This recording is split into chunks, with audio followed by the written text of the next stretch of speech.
Bismillahirrahmanirrahim. Assalamualaikum warahmatullahi wabarakatuh. Waalaikumsalam warahmatullahi wabarakatuh. Alhamdulillah wassalatu wassalamu ala Rasulillah Sayyidina Muhammad ibn Abdillah wa ala alihi wa sahbihi wa mawalah wa la hawla wa la quwwata illa billah ma ba'da. Bismillahirrahmanirrahim. Allahumma inna nas'aluka syafa'ah wal karamah wal barakah wal ijabah wal afiyah fid din wad dunya wal akhirah. Wa ila hadratin Nabi Mustafa Rasulillah sallallahu alaihi wasallam wa alihi wa azwajihi wa dzurriyyatihi wa ahli baitihi tahirin ajmain.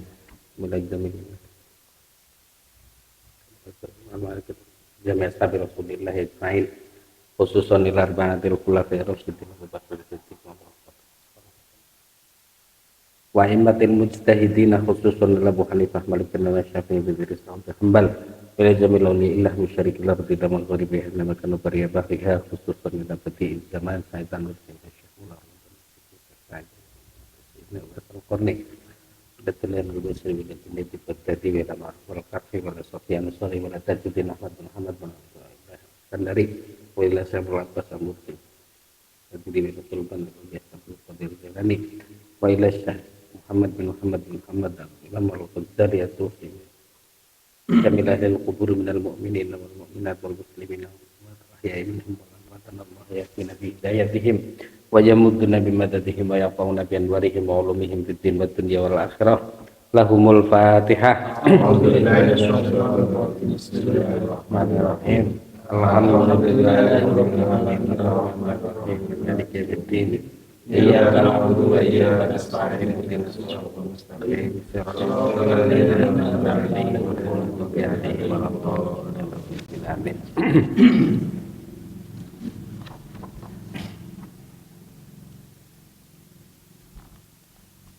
Bismillahirrahmanirrahim.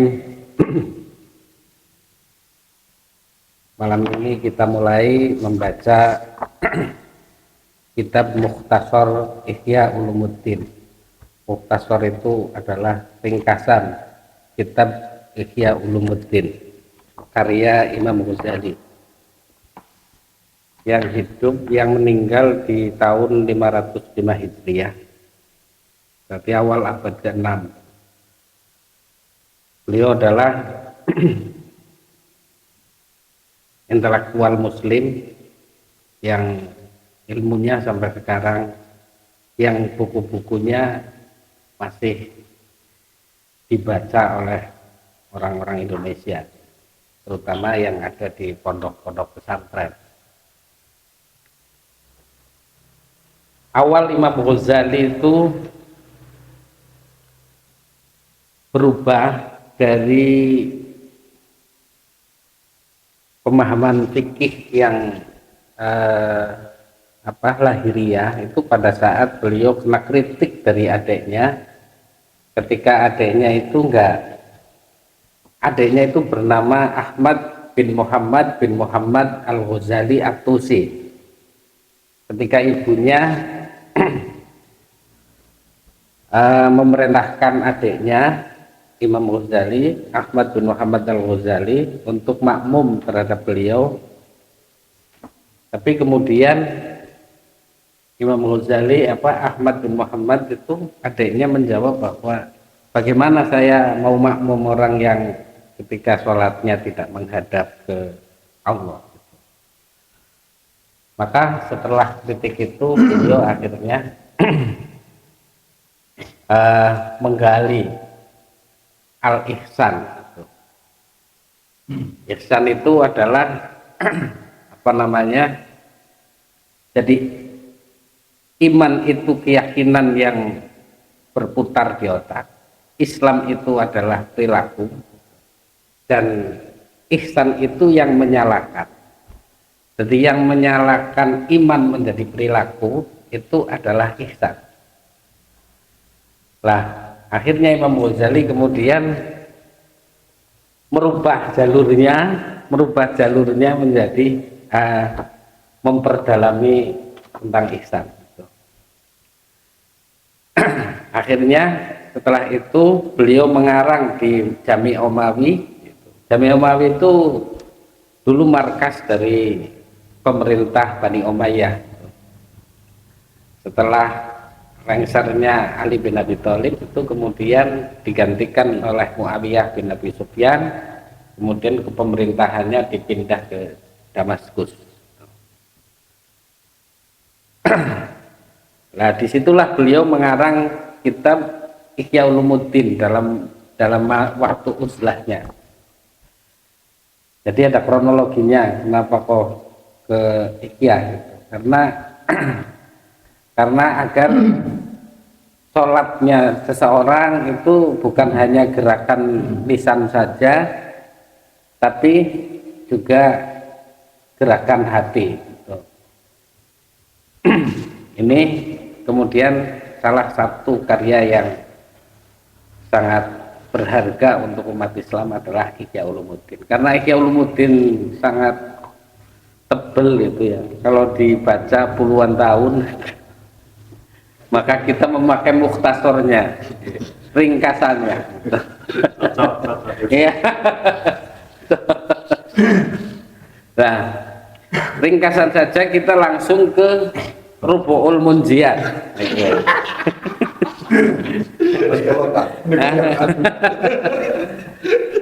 Walaupun ada, jadi Ihya Ulumuddin itu dibagi menjadi 4. Pertama Rubu'ul Ibadat, seperempat ibadat kayak bulatan yang dibagi menjadi 4. Seperempat itu adalah ibadah, seperempat adat, kemudian seperempat yang menghancurkan hati, muhlikat, yang ke 4 adalah munjiat yang menyelamatkan hati. Nah, kita langsung ke yang munjiatnya gitu.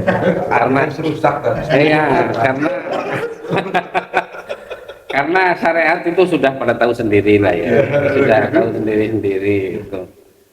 Jadi misalnya kalau kita berbicara syariat ya memang sangat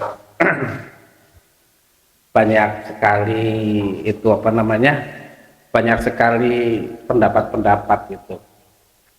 Terus belajar pendapat yang banyak juga itu enggak fardhu ain untuk kita gitu.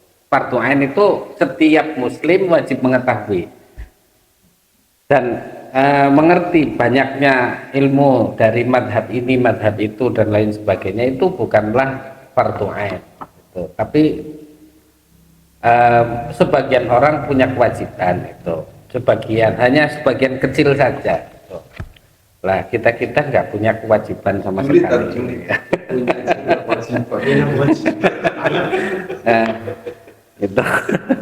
Nah, sementara yang Rubu'ul Muhlikat dan Rubu'ul Munjiyat itu fardhu ain gitu. Fardhu ain itu setiap orang Islam harus mempelajari gitu.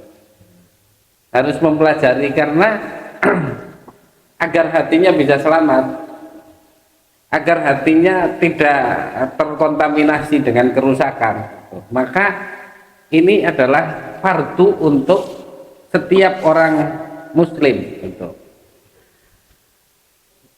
Jadi kalau istri ketika akan belajar ilmu tentang fardu ain itu tidak boleh dilarang oleh suami gitu. Kalau mau melarang, tanggung jawabnya adalah mengajarkan Rubu'ul Muhlikat dan Rubu'ul Munjiyat gitu.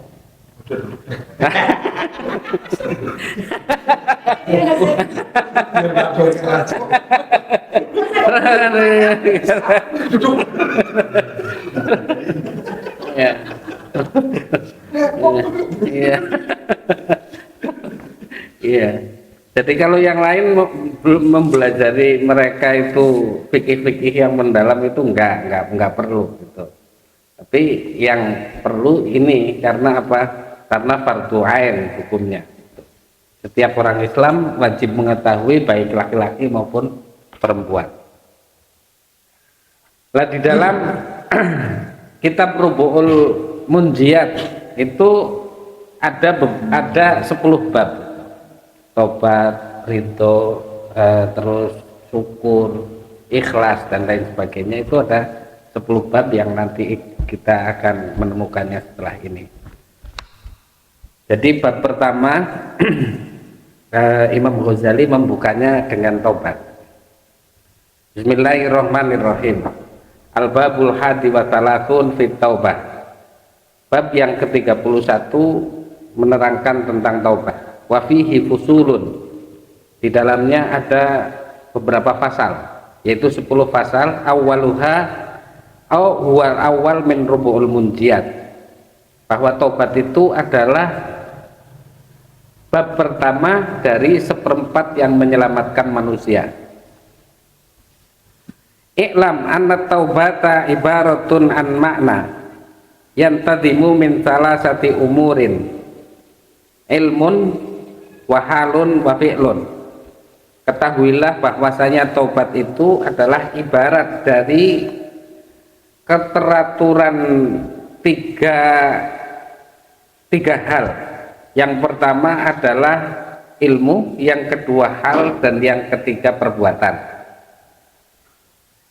Fa'amal ilmu fahuwa ma'rifatu fusuli wa huwa ma'rifatu dorori dzunubi. Adapun yang pertama ilmu adalah mengetahui bahayanya dosa. Wa kaunuha hijaban bainal abdi wa baina kulli mahbub.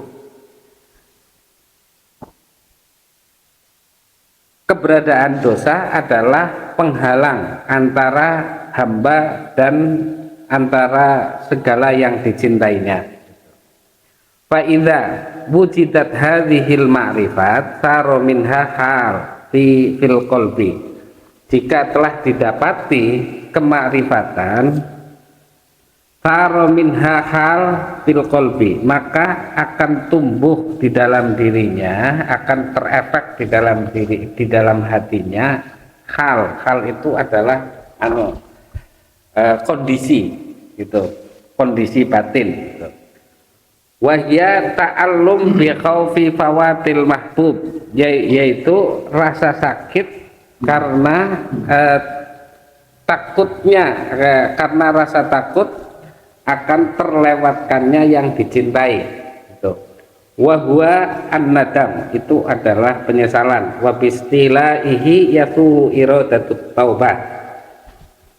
Kekuatan daripada rasa penyesalan itu akan membawanya pada kehendak untuk bertaubat. Fataubatu tarkud dzambi fil hal. Taubat itu adalah meninggalkan dosa pada saat sekarang. Wal azmu ala alla ya'ud, dan bertekad untuk tidak kembali pada perbuatan dosa. Watalafi ma madho, dan berjanji untuk tidak melakukan apa yang dan tidak akan mendapati perbuatan masa lalu. Waqad qala as-salatu waqad qala alaihi salatu wassalam an-nadamu taubatun. Idzin nadamu yakunu ba'dal ilmi kama dzakarna. Karena penyesalan itu setelah pengetahuan sebagaimana yang telah saya tuturkan itu. Nah, Allah Subhanahu wa taala telah berfirman di dalam Al-Qur'an, innallaha la yughayyiru ma biqaumin hatta yughayyiru ma bi anfusihim. Asbabun nuzul, sebenarnya ayat ini adalah orang yang melakukan kebaikan, kemudian ditempatkan di posisi yang mulia, yang pada akhirnya kemudian dia melakukan amal kejelekan, sing akhirnya dia itu dirubah dari kondisi kemuliaan menjadi kondisi kehinaan. Nah, ini ayat ini sebenarnya pertama kali menerangkannya adalah untuk Kanjeng Nabi Adam dulu. Jadi Nabi Adam ketika ditempatkan Allah Subhanahu wa taala di dalam surga, kondisi yang nikmat, kemudian waktu itu dia tergoda oleh setan untuk memakan buah khuldi. Akhirnya dirubahlah posisi posisinya Nabi Adam dari surga ke dunia gitu. Nah, surganya entah di mana, ya, kita nggak akan membahas itu gitu, karena nanti akan sulit juga kita membahas sebenarnya surga itu di mana. Gitu. Surganya. Nah, pokoknya intinya dalam kondisi yang tidak payah, ketika mendapatkan segala sesuatu yang diinginkannya, kemudian Allah Subhanahu wa Ta'ala menjadikan Adam setelah tobatnya itu ditempatkan, setelah engkau tobat kepadaku maka aku akan tempatkanmu di rumah yang engkau akan payah di dalamnya gitu. Jadi kita itu ya salah satu daripada korban-korban gitu ya, yang telah terjadi di waktu lampau gitu ya. Tapi bukan membawa dosa, artinya dulu itu kita berada di dalam dirinya Kanjeng Nabi Adam gitu. Nah kemudian karena Kanjeng Nabi Adam akan diturunkan ke dunia, secara otomatis kita juga kemudian tinggal di dunia gitu. Nah ini mengenai tentang innallaha la yughayyiru ma biqaumin hatta yughayyiru ma bi anfusihim. Tapi ayat ini itu kadangkala familiar kepada orang yang mau berusaha, orang yang mau kerja. Dari orang tua kepada anak, dari kiai kepada santrinya, atau dari siapa saja, itu sering menggunakan ayat-ayat ketika orang kerja ya kemudian orang enggak dirubah nasibmu. Padahal ayat ini kan ketika engkau berada di makom yang mulia, kemudian ketika engkau melakukan perbuatan dosa, maka akan memindahkanmu dari tempat yang mulia menuju ke tempat yang lebih hina gitu. Jadi familiarnya ayat ini itu hanya untuk semangat, kon kira anak kerja aja turu bae. Padahal artinya bukan itu. Ya, ya sebenarnya ini bagian daripada itu. Cuma fokusnya itu digunakan untuk itu, seolah-olah ayat ini itu untuk itu saja. Untuk menyemangati itu. Iya. Jadi tipu ya tadi. Kan kita itu sudah pernah akan makna tobat secara bahasa itu adalah kembali dari tempat yang mulia kemudian menjadi hina, kembali lagi ke tempat yang mulia gitu. Jadi makna tabaya tubuh taubatan itu pada bayar roja ayar jauh rujuan, bahwa kembali kepada tempat yang mestinya kamu tempati besok gitu. Jadi apa namanya, karena kita telah dulu bersama Kanjeng Nabi Adam berada di tempat yang mulia, maka kita juga harus kembali ke tempat yang mulia. Jadi taubat di sini apa namanya, secara bahasa itu adalah kembali, karena kita mempunyai sejarah berada di tempat yang mulia, maka kon kembali maning aja blepotan baik nang alam dunia. Jadi bukan berarti orang yang tidak punya dunia itu tidak mencintai dunia, malah justru mungkin lebih cinta dunia orang dunia tok. Jadi kaya orang, kadang kita berpikir ya, kadang orang-orang kaya itu ketika mau meninggalkan dunia lebih berat daripada orang miskin. Padahal mungkin juga orang miskin lebih berat daripada orang kaya, karena banyak sekali yang belum bisa diraih. Jamatin di sana.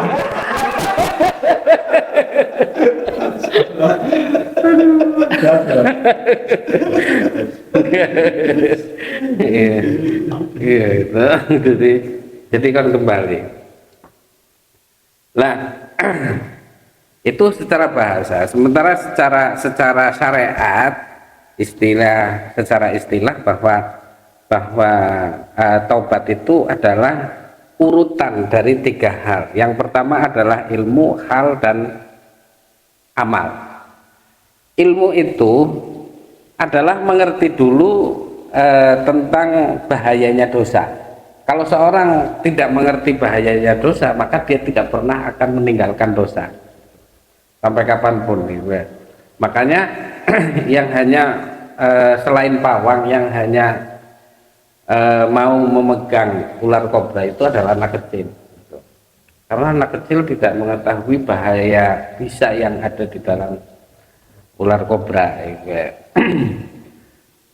Lah begitu juga ketika orang yang belepotan di dalam dunia, cinta terhadap jabatan, itu seperti anak kecil menurut kekasih Allah gitu.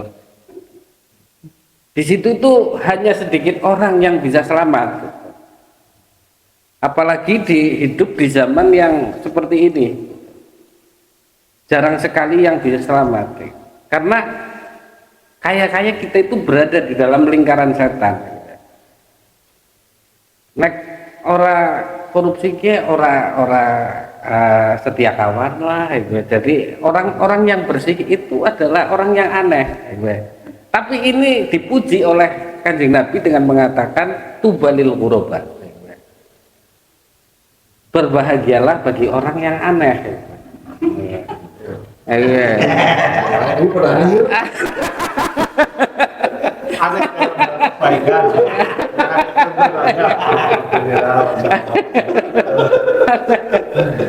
Nah, di sana akan banyak sekali tantangan-tantangan ya, yang kita mungkin nggak akan kuat. Saya itu nggak kuat dengan melihat tantangan itu. Kok saya masuk ke situ kan berarti karena kami itu anak kecil gitu.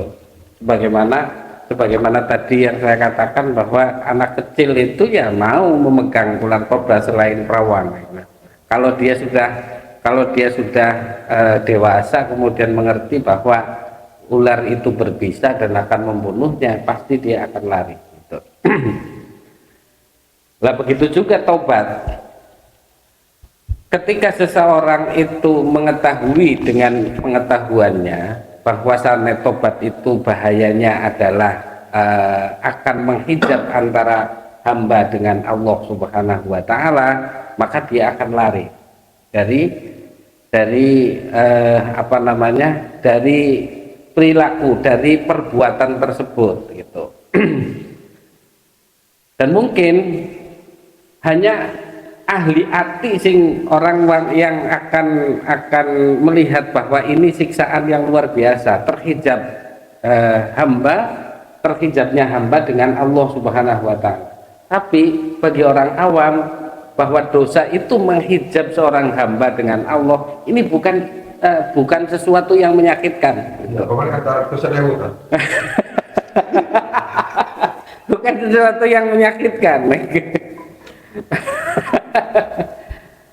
Paling kan dah hijab dok, orang mempengaruhi ekonomi. Itu berat.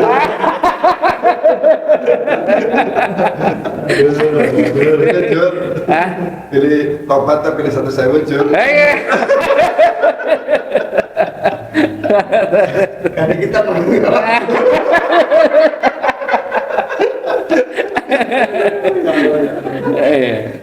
Iya, jadi itu apa namanya. Tapi bagi ahli hati itu akan melihat bahwa itu adalah sesuatu yang sangat menyakitkan. Paling siksaan terberat adalah terhijabnya dirinya dengan Allah Subhanahu wa taala gitu. Rasulullah pernah menunggu ayat yang tidak turun sekian bulan, itu rasanya luar biasa. Ini itu dan lain sebagainya, sehingga tidak apa namanya, sangat ya gelisah dalam tanda kutip, bukan ya, kok kenapa nggak turun nih sampai sekian. Sebenarnya itu kan bukan hijab itu, Tapi ya bagi melihat kondisi itu kayak bahwa itu adalah satu hukuman kayak itu. Tapi walaupun bukan hukuman itu bagi umatnya kan saru ketika ngomong seperti itu. Lah tapi beliau sangat resah sekali, kenapa ayat sudah lama nggak turun-turun ke saya. Kalau kita kan apa ya orang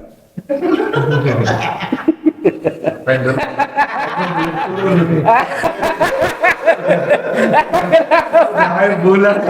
akhir bulan Pertengahan bulan tadi belum turun sih kita.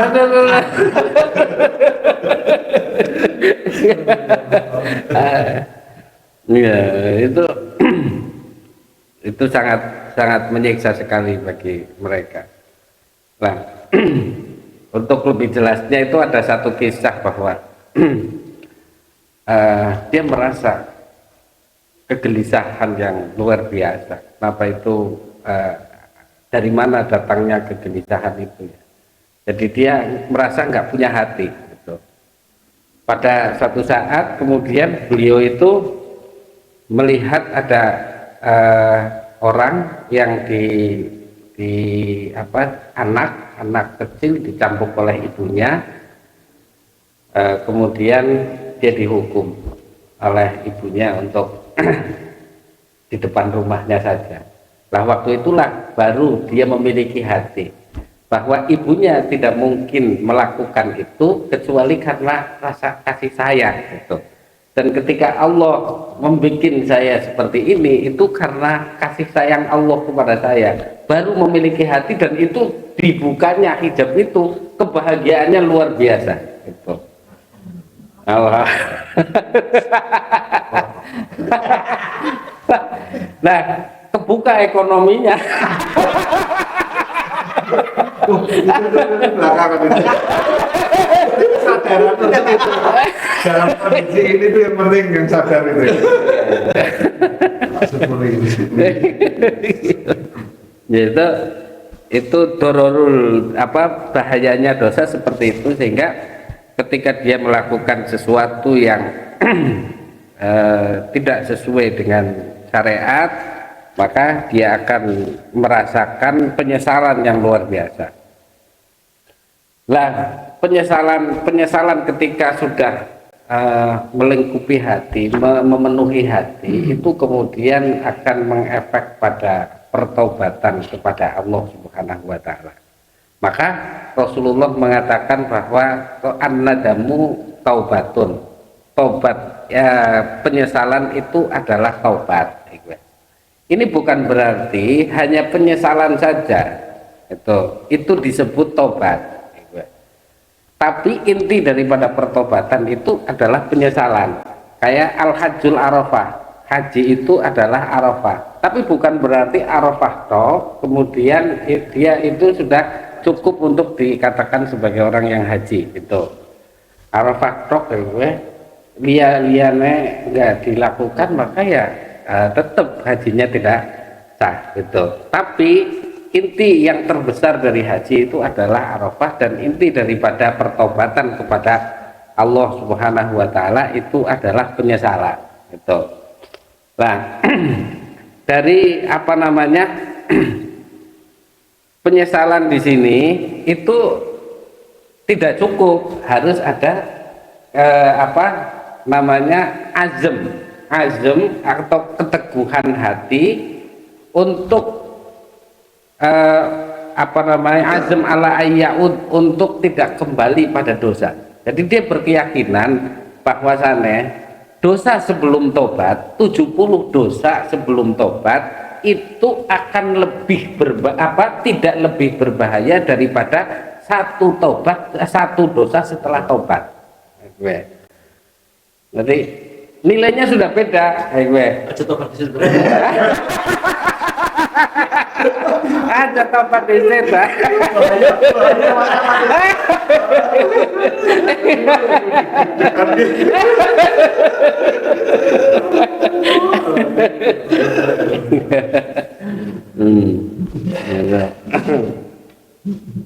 Jadi karena waktu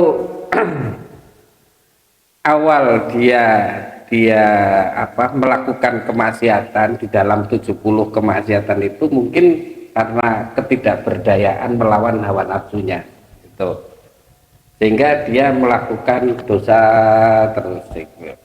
Nah, pada saat sudah bertobat kok kemudian dia melakukan perbuatan dosa lagi, ini ada penentangan, perlawanan terhadap Al-Quran yang mengatakan watubu ilallahi jami'ah, taubatlah kepada Allah dari dosa-dosa, dari semua dosa. Jadi jadi ini kayak ada penentangan. Sementara kalau di sana kan memang kalau di 70 dosa itu karena mereka itu tidak kuat menahan hawa nafsu gitu. Nah, jutaan perbuatan dosa karena tidak kuat melawan hawa nafsu itu tidak membahayakan seseorang. Jutaan dosa karena tidak kuatnya melawan hawa nafsu tidak membahayakan seseorang. Tapi ketika satu dosa kemudian berbarengan dengan kesombongan, inilah yang sangat berbahaya, karena yang satu dosa ini tidak akan pernah menemukan pintu taubatnya. Nah, ini paragraf yang pertama saya ini kan dulu untuk dialog. Ini Mas. Ya boleh. Dalam. Nah ini kan tadi anak catat ya. Berarti begitu Kanjeng Nabi tidak terima wahyu itu gelisah. Itu berarti akhlak. Akhlak. Akhlak. Ya Allah, anu nyong dimarahi apa ya, kan ada rasa seperti itu kan. Berarti akhlak. Ya, akhlak. Nah, terus kemudian tadi kalimat berikutnya itu bahwasanya bukan kegelisahan, berarti Apa ya? mungkin tersiksa.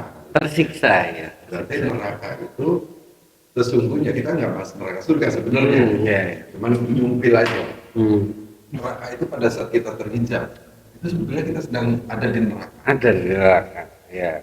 Jadi bukan neraka yang api-api gitu ya Tat, ya. Bukan. Itu sudah neraka. Jadi terhijab aja itu sudah neraka. Iya. Begitu hijab dibuka itu udah surga. Iya. Artinya kalau ini ya Tat, ya. Ya. Kalau kita ambil spill yang paling pendek. Dan terus kemudian kan ini kan kita kan ngaji ini kan sebetulnya kan ngaji syariat nih Tat. Iya, iya. Ngaji syariat ya Tat. Kita Iya. sepakat ya Tat. Lalu di sini nanti di kitab ini apa yang dijelaskan caranya bertobat Tat. Jadi begini maksudnya Tat. Kalau kita tadi kan sudah dibahas apa namanya dosa apa segala macam gitu kan Tat. Jadi zaman ini jadi supaya kita bisa ikut teman-teman kita yang di sana itu Tat. Kenapa kok korupsi itu kalau di negara Konoha itu kan banyak dilakukan oleh orang-orang yang di departemen ini gitu gitu. Bahkan departemen lain itu cuma sepersekiannya lah. Sepersekiannya. Nah itu kan dijawab karena mereka tahu caranya bertobat. Iya. Kan gitu. Nah kita juga pengen tahu Tat, caranya bertobat. Terus orang aja pengen korupsi Tat.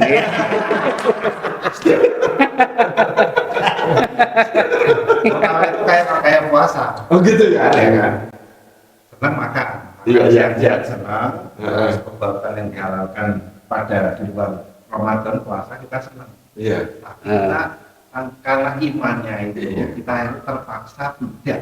Iya. Kita dengan terpaksa untuk Berbuka di siang hari. Iya. Nah, untuk mensyukuri nikmatnya Allah. Iya. Gitu ya. Kita menahan itu tidak korupsi tapi pengen. Iya. Kan kalau sudah tahu caranya tobat, apa korupsi? Tapi kalau kesadaran itu, kesadaran ada dua mata pedang kan. Iya. Kesadaran untuk apa selalu mengenal Allah, otomatis selalu menjauhi larangannya, dan kesadaran untuk dicintai Allah dengan bertobat dan mencari tahu cara tobat itu. Jadi kita bisa leluasa korupsi lah. Itu tak. Kelihatan. Cara-caranya ada. Iya. Ada banyak perspektif ini. Iya. Ada banyak perspektif.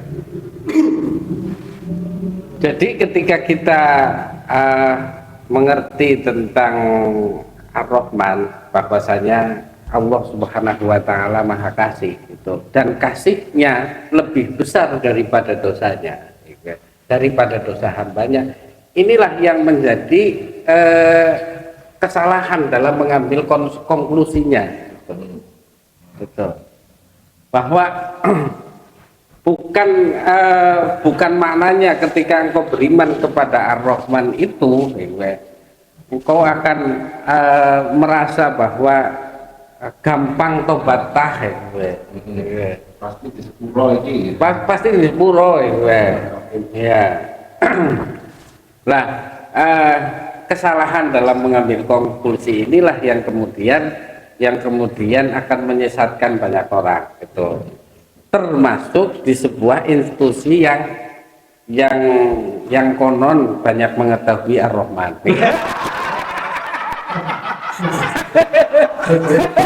Apa mana sih lagi belajar penginstruksi pun ya? Jadi,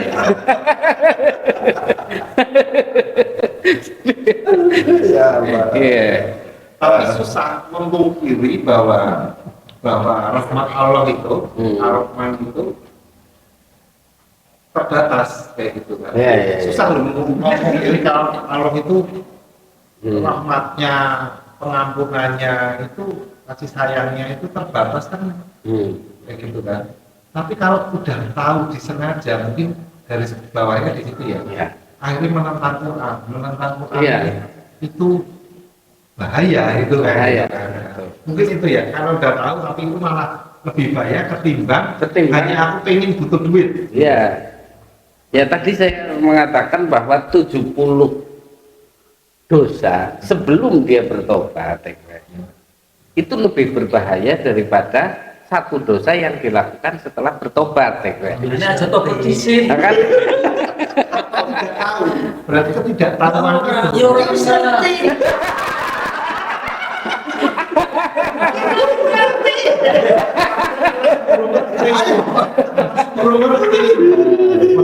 Jadi dari mau pintar ini apa sih? Semakin terbatas ruang gerak kita kan. Lirik-lirik Jawa, simsop kalau mbak kayak gitu. Setelah tahu, weh. Jadi 70 kesalahan atau 70 dosa yang dilakukan sebelum dia bertobat itu dia nggak sengaja melanggar hukum baik-baik, tapi karena nafsu yang karena tidak berdaya melawan hawa nafsu gitu. Tapi kalau satu dosa setelah melakukan tobat kan sudah tahu hukumnya gitu. Kok kemudian dia melakukan dosa karena melawan hawa nafsu, kemudian dia menentang hukum tersebut, maka sudah di sini ada titik kesombongan itu yang akan menyebabkan dia tidak menemukan pintu tobatnya gitu. Begitu juga yang sudah tahu ini, yang di sana-sana itu belum melakukan dosa, tapi udah tahu. Gini, aku tahu nih, belum pernah melakukan dosa kan berarti aku belum pernah bersalah, belum pernah korupsi. Tahu bahaya dosa itu, bahaya korupsi. Ternyata korupsi itu adalah ini efek negatifnya kayak gitu kan. Tapi belum pernah. Iya. Berarti boleh kan udah tahunya dulu tapi belum pernah melakukan gitu loh. Ya jadi ya enggak itu, tapi ini lagi cari celah gitu. Ini gini kok iblis enggak? Lagi kan rugi gitu ya. Bahasa asli kayak orang udah pernah orang. Lain udah pernah tong celungan. Misalnya ada orang yang melanggar ke pagar orang lain ya, tapi dia nggak tahu, dia nggak tahu. Kan pemilik rumah itu pasti akan memaklumi perbuatan itu gue. Tapi kecil tadi ya, kalau ya kecil karena tadi. kecil tadi ya. Nah kalau sudah tahu kok kemudian berlaku sembrono kan akan marah milik rumahnya. Tuh. Dan itu kan terbantahkan dari 70 dosa itu tidak apa-apa, tidak kuat. Jadi ketika saya mau korupsi ya itu memang aku kuat. Itu kan terbantahkan gitu. Bisa jadi orang yang sudah tahu nggak kuat gitu. Iya, Karena iya. sepanjang menjadi manusia biasa, bukan menjadi nabi dan rasul gitu. Itu tetap dia akan tergelincir. Tapi tergelincirnya yang kedua ada titik gitu. Ada titik itu yang keduanya itu. Ngono anggapane yang ora kuat bae. Ora kuat disit. Itu tetap di nanti menemukan pintu tobatnya kalau memang dia Penyesalan itu. besarnya itu iya tetap menemukan pintu tobat. Ini kan sadar ben korupsi ora kepek dingin. Kita golingan gampang nyuruh kuat sih. Saya percaya itu rasa penyesalan itu dicari apa tidak gitu kan. Tapi ya akhirnya sekarang media kan banyak ya untuk orang mendapatkan informasi mendapatkan pengetahuan. Akhirnya mesti ada titik untuk merasa ini tidak nyaman, tidak baik dan tidak benar kayak gitu. Mesti ada kayak gitu. Sudah pernah Kan pengetahuan seseorang itu kan tidak ya step by step gitu. Lah mungkin pada saat dia melakukan korupsi pertama itu dia Nggak tahu dulu. nggak tahu ya bahwa hukumannya berat. Terus yang kedua dalihnya emang kurang kuat. Lah, ketika sudah mengetahui hukumnya berat, kemudian dia berusaha meninggalkan, kok melakukan lagi berarti kayaknya lebih besar daripada kemaksiatan sebelumnya, gitu. Tapi kalau untuk di nafsu berat dan tidaknya itu memang bukan patokan untuk ini ketidaktahuan, dan kalau nafsu kan keinginan, ya. Nah, tapi yang kedua baliknya itu mungkin si nafsu ini ya harus kita dengan kesadaran kan tahu kan maksudnya makalah tadi terbantahkan ketika pembahasannya tidak tahu. Lalu kalian enggak korupsi dari jelas salah, tapi pura-puranya enggak tahu. Nah, itu berarti tahu. Enggak tahu benar.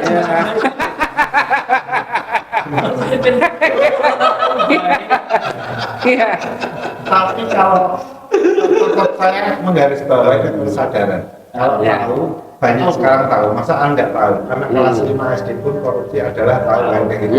Merugikan tahu kayak gitu untuk tahunya, tapi esensi kesadarannya itu yang dalam dari korupsi itu efeknya akan seperti apa? Ini yang jelek dan melanggar perintah lah ya, melanggar perintah Quran dan hadisnya Rasulullah itu, akhirnya ya di situ ngeremnya di situ kan. Betul, ya. Lebih ketakutannya itu lebih takutan ke hukum Allahnya ketimbang ke nafsu buruknya. Ya. Lah, jadi ketika sampean itu tahu dari satu sisi bahwa hukuman korupsi itu berat, baik secara negara maupun secara agama, itu kemudian ketika pengetahuannya kemudian berkembang lagi bahwasannya sebenarnya orang korupsi itu adalah orang yang tidak yakin dengan takdir yang Allah tetapkan kepada manusia, bahwa Allah itu maha mampu memberikan kekayaan kepada manusia melalui jalur yang halal, maka dia akan bertambah lagi, mungkin kedua akan melakukan, dan ketika pengetahuan ini kemudian dia juga akan melakukan lagi, tergelincir lagi, bisa jadi seperti itu. Tapi ketika wis berkembangnya pengetahuan terus, kemudian masih tetap melakukan, kan dosa semakin berat. Iya. Caranya tobat. Ya. Kenapa korupsi? Aku yakin kalau takdir Gusti Allah arep ngaweh rezeki sing halal maring menungsa. Weh. Ya. Khawatir. Oh, jadi Iya. kalau di sidang jawabannya itu tadi. Mungkin jawaban itu lebih selalu. Judulnya ini kan nanti kalau ini lagi diangkat di YouTube judulnya berarti kan cara menjawab korupsi.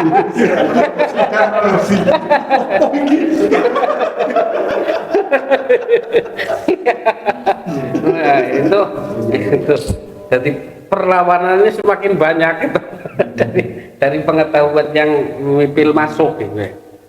Nah ini Kesadaran itu apa namanya ya hidayah itu untuk Ya. punya kesadaran bahwa ini akhirnya itu seperti ini kayak gitu kan itu. ya.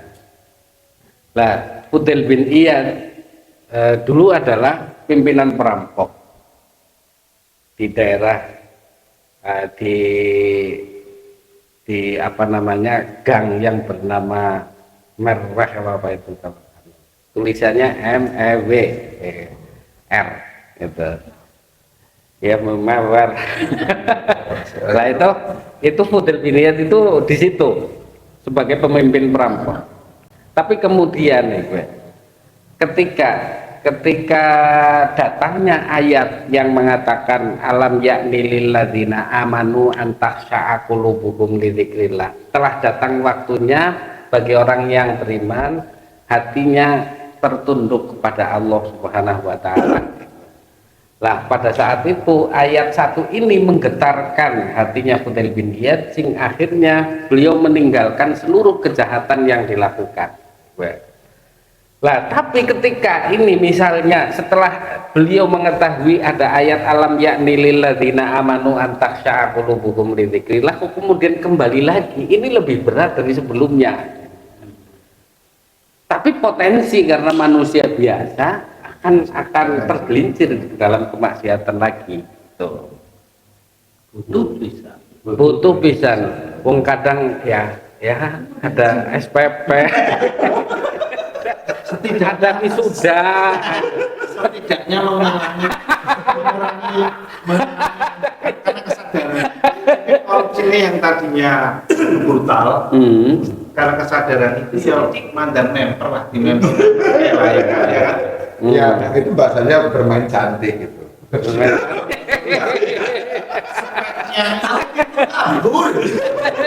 speknya itu semen itu 116 gitu kan, speknya kayak gitu 16 gitu kan. Nah, terus di lapangan 112 kayak gitu. Kita ya madan memper lah sama. Ya Allah, bikin dari kuat lah pulau. Masih pakai nafsu. Ya. 19 gitu. Terus dijawab 17 bisa sama 8 gitu. Kali ini merasa itu kadang kita bertahapnya seperti itu. Iya kayak gitu yang pernah aku lakukan.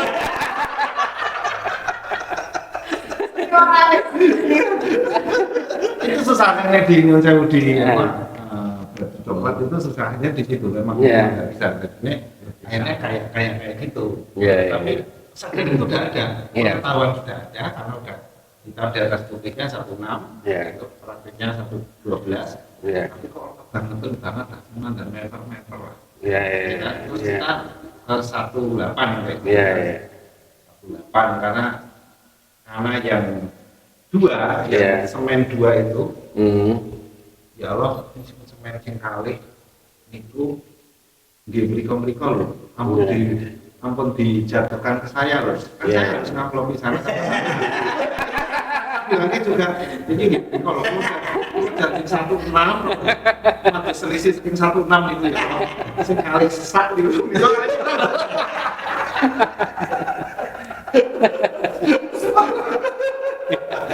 Ya paling bisa gitu kan, hampir nggak mungkin kayak gitu kan.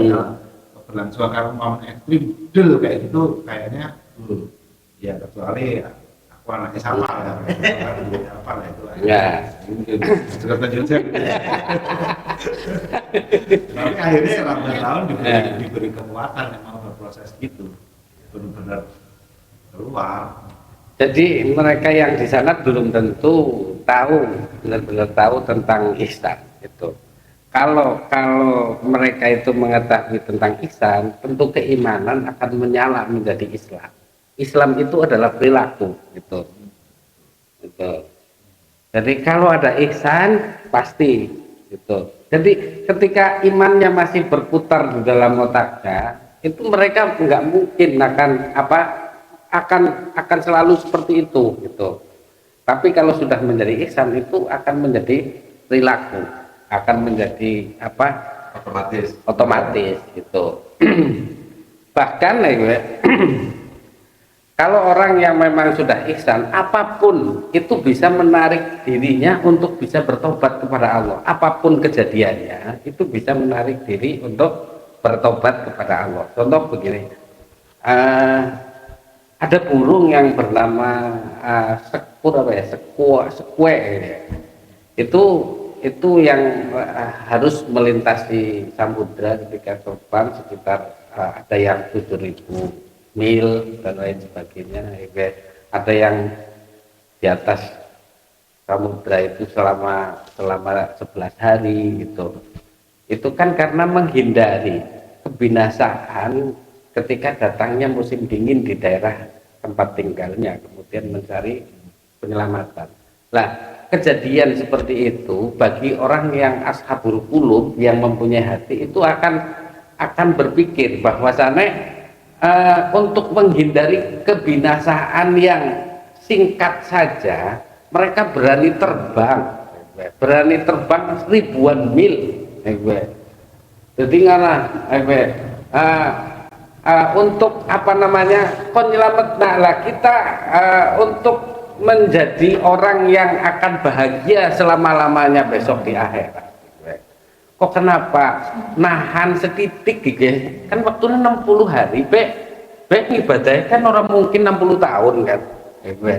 Ya 15 tahun tembe mulai.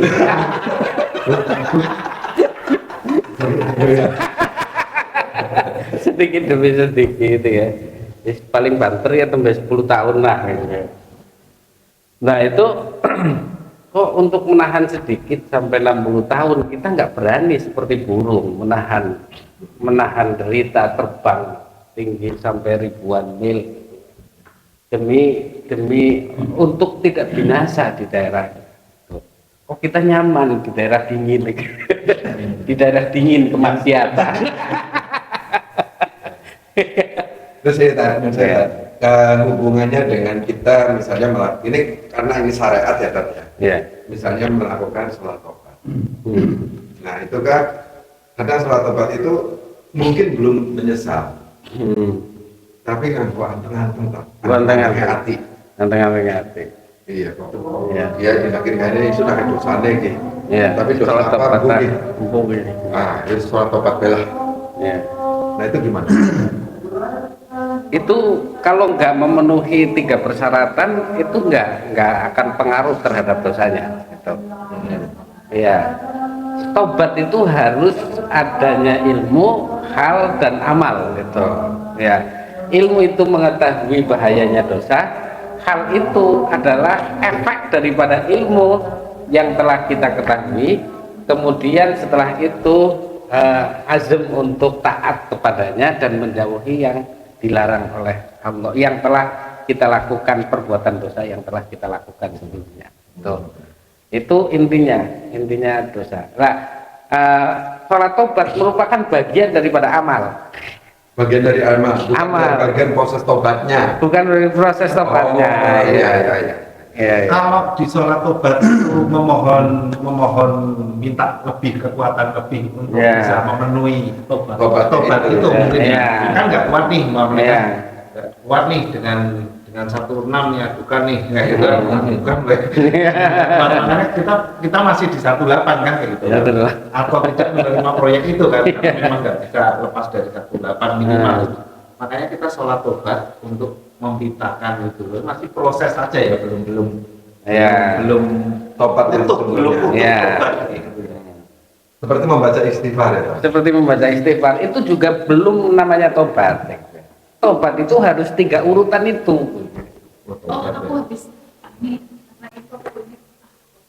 Om saya itu ada orang yang dulu sering sowan ke mertua saya, assalamualaikumnya fasih, alhamdulillahnya fasih, istighfarnya juga fasih. Itu orang Konghucu. Lah, pada baik. Ada tuh jawabannya beda. Ini hao. Wah. Itu sah. Iya benar-benar. Itu bisa dilakukan oleh Nyun Sewu yang Siapa saja bisa lakukan. Sah. Kalau dari bahasa Indonesia kayak gitu bahasa. Apa artinya kita ini lagi bicara hati ya. Iya.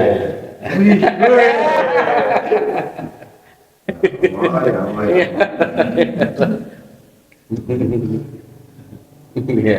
Jadi ketakutan kita menghadapi apa ya, siksaan, penderitaan itu ya, tentang 7.000 mil itu kan, itulah yang kadang kita aneh kayak gitu kan. Kita nggak akan kuat tuh pindahin anaknya ke sekolah yang biasa, kita nggak kuat musim hujan hanya bermotor, atau menduan terus selama beberapa bulan kan ya, nggak kuat untuk itu. Nggak kuat. Iya. Memang susah. Iya.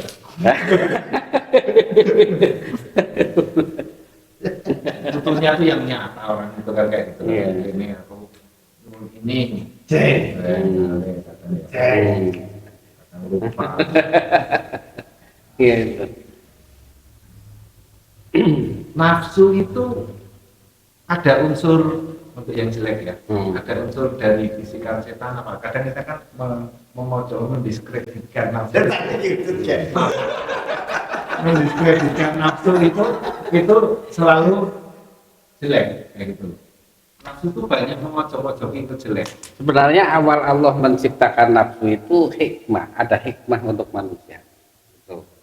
Makanya ketika orang manusia itu akan sampai kepada Allah dengan membersihkan nafsu, itu adalah sesuatu yang mustahil.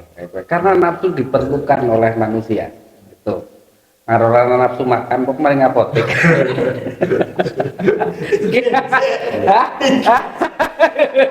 Tapi kalau itu tergantung menu. Kalau menu biasa memang nah, itu nafsu itu ketika sudah ditundukkan oleh akal, maka dia akan menjadi mutmainnah. oleh akal ya.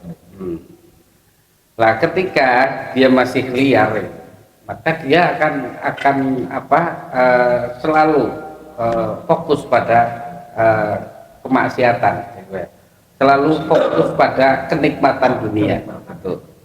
Nah, maka apa fungsi daripada setan dan apa fungsinya nafsu di dalam diri kita, nafsu lawamah, nafsu yang tercela yang ada di dalam diri kita, dan setan itu kepada kita. Jadi setan itu akan menghiasi seluruh alam semesta agar semua alam semesta itu dia akan dapat tergoda. Tapi nafsu itu adalah sesuatu yang akan menjadi fokus gitu dari sesuatu yang telah dihiasi oleh setan itu. Gitu. Misalnya setan itu ketika menghiasi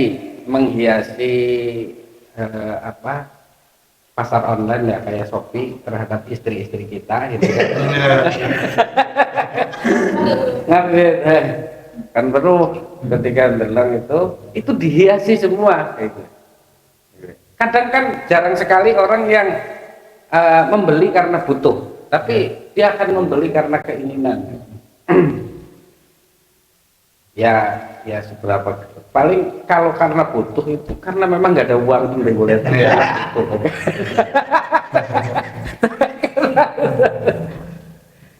nah, tapi itu dihiasi oleh setan agar tertarik, dan nafsu itu fokus terhadap satu produk itu gitu. Ini perbedaan antara setan dengan nafsu. Maka yang nantinya akan terwujudkan itulah yang kemudian yang nafsu ini menjadi tergoda. Jadi awal itu dihiasi oleh setan, kemudian nafsu ini fokus pada salah satu hiasan benda yang dihiasi oleh setan tersebut. Berarti ada kaitannya dengan itu nafsu lagi. Luasnya informasi yang orang itu dapat. Semakin orang luas informasi, semakin akan banyak nafsu bermunculan.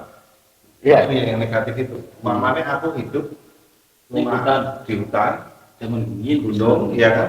Nafsunya apa? Mungkin nafsunya kan nombak, Menyuk. kita gitu kan.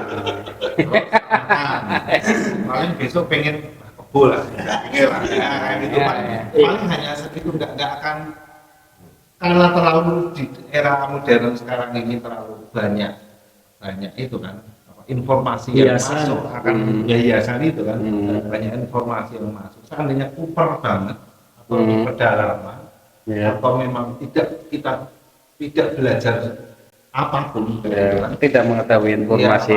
Orang pondok roh, itulah pondoknya aja sih belum ada, kayaknya akan sedikit kesempatan untuk itu. Meskipun ya hiasan itu akan gini, dunia yang dihias oleh setan itu akan sedikit. Bedanya lewat apa? Oh bisa, bisa. Gimana? Nyuruh Juli. Iya. Suruh pergi ke sana. Meskipun nggak ada sinyal, tapi kan udah disimpan dia.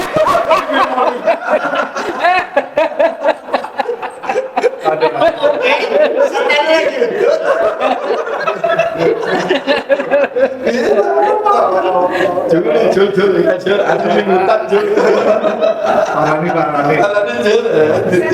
Alasannya sih tak tahu Juli. Menurut saya berarti paling dikendalikan, kan? Hah? itu kendalikan. Dengan ilmu juga. Iya. Artinya Ilmu setelah yang banyak masuk, informasi yang banyak masuk mempengaruhi nafsu. Ketika nafsu harus dikendalikan, counter dengan memperbanyak ilmu informasi dan ilmu yang untuk mengkonter yang mengkontrol nafsu ini, ya. ada kesempatan kita di zaman akhir ini kan informasi yang luar yang menuju ke nafsu negatif itu lebih banyak ketika kesempatan kita untuk menambah ilmu mengkonter ilmu untuk menahan ini. Ya. Saya belajar terus. Pokoknya itu nanti setan itu apa-apa, setan itu bodoh, bukan itu. Jadi setan itu Memang setan itu dayanya lemah. Setan itu tipu dayanya lemah. Gitu. Makanya setan itu ketika mau menggoda manusia itu beliau munajat. Setan itu beliau.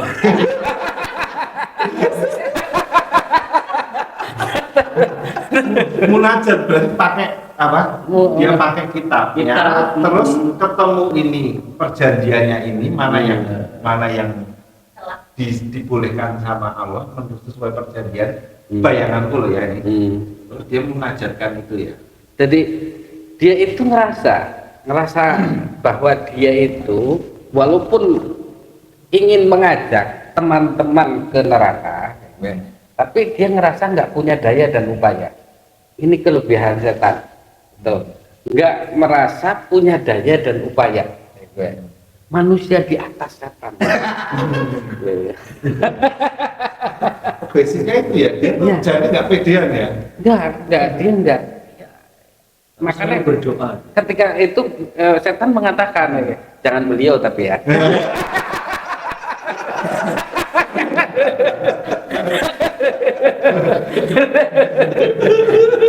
Tapi kita kadang terpaksa membeliaukan manusia yang di bungkus setan, yang kebungkus setan. Kita mau nggak mau kadang membeliaukan. Terpaksa ya. Kalau lebih banyak.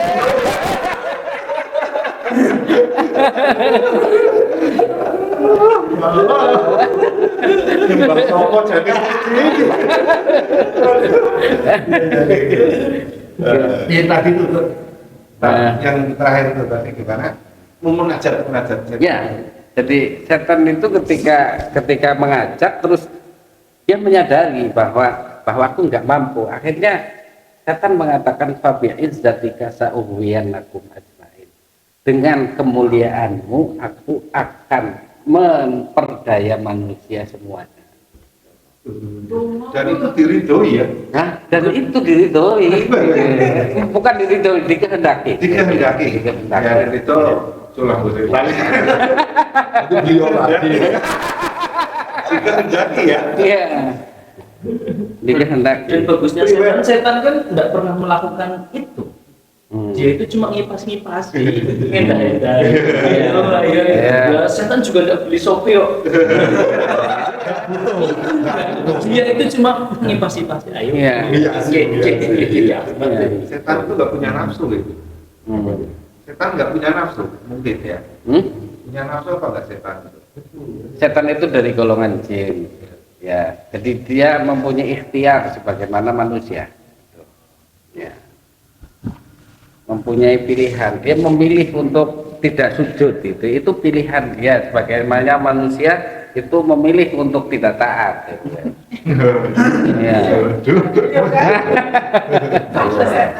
Ya.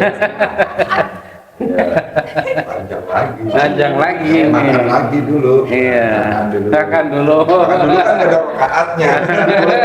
4 kali gitu. Berarti diunek ke dewan kau, daripada setan kau, gitu kan ya. Berarti nggak masalah kan? Malah ngomongin setan, udah ngomongin hewan. Daripada ngomongin setan. Jadi tadi istighfar ini itu amaliyah ya tadi. Amalia. Masuknya Amalia. Jadi Iya. kalau dalam buku itu hanya pengantar. Ya, Pengantar kepada tobatnya. pengantar kepada tobat. Iya. Tahu bahasanya ini salah, tapi karena belum hanya keterbatasannya belum mampu untuk menghentikan ini, Ya. maka amaliyah dulu yang dijalankan gitu. Betul. Dengan harapan Suatu saat bisa bertobat. ya. Ya bermunajat itu kan. Bermunajat. Enggak, beliau bukan nih. Manusia pendosa itu, yang setan ada bermunajat, manusia pendosa itu juga berbuat, menurutku wajib bermunajat, minta diberi kekuatan untuk menghindari. Betul. Iya. Berarti sama seperti walaupun itu yang tulisannya Abu Nawas itu Imam Syafi'i ya tadi. Ya. Siapa lagi kalau bukan engkau ya Allah. Ya. Sudah merasa nggak punya daya dan upaya. Oh iya, itu mau sama. Merasa punya daya dan upaya. Justru gini. Aku mau dipakai. Justru gini. Justru ini mungkin cerita ini bisa jadi benar, bisa jadi keliru. Ya. Jadi Imam Syafi'i itu musuhan terus sama Abu Nawas. Bukan musuhan sebetulnya, nggak suka, nggak respect. Karena yang satu ini, yang satu ini, kan. Nah, terus akhirnya menulis puisi. Ilah-ilah Munajat. Ya. Munajat, bahwasanya siapa? Aku yang penuh dengan maksiat ini siapa lagi kalau bukan kepada Engkau ya Allah. Ya. Kan gitu. Nah itu dibaca sama Imam Syafi'i. Setelah Abu Nawas meninggal. Tadinya Imam Syafi'i kan nggak mau nyolatin. Tapi itu dibaca sih. Dibaca si puisi itu. Terus langsung beliau langsung dikejar, langsung menyolatkan. Kalau masalah gitu ya ceritanya tadi ya. Jadi ya memang mungkin ya munajat terus saja ya tadi. Munajat terus saja. Tapi untuk menuju ke munajat itu kan kesadaran dulu ketidakmampuan kita dalam menolak kemaksiatan, menolak dosa itu. Ya. Ya kan kepepet kan kayak gitu, kita nggak kuat nih. Nggak kuat. Nggak kuat nih, harus 16 aturannya. Nah, setan itu juga munajat deh. Ini munajat. Ini kan kayak gitu kan. Tapi setan nggak punya kecerdasan. Setan nggak bisa ngolah kata.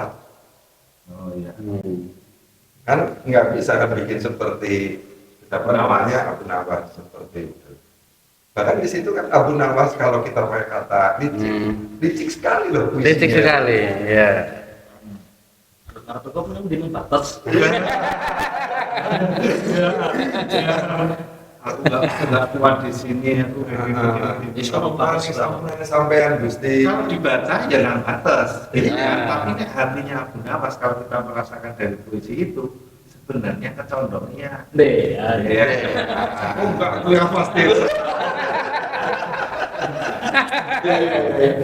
Bayangke aku pun akan bermunajat seperti itu kan kayak gitu. Nggak mampu nih tapi Terus ini kedua selain tidak punya kecerdasan, setan nggak mampu menulis.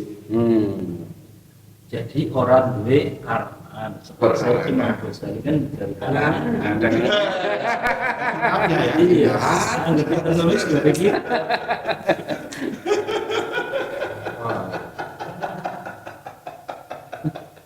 ini aneh ini. Kemarin tuh merasa nih kanjeng Nabi Musa terus merasa hari ini merasa nih setan.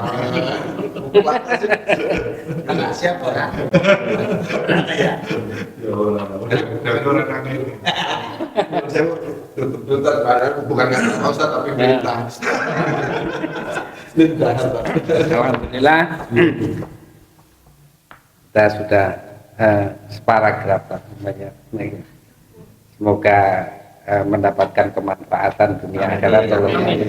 Alamin. Saya akhiri wabillahi taufiq wal hidayah. Wassalamualaikum warahmatullahi wabarakatuh. Waalaikumsalam warahmatullahi wabarakatuh.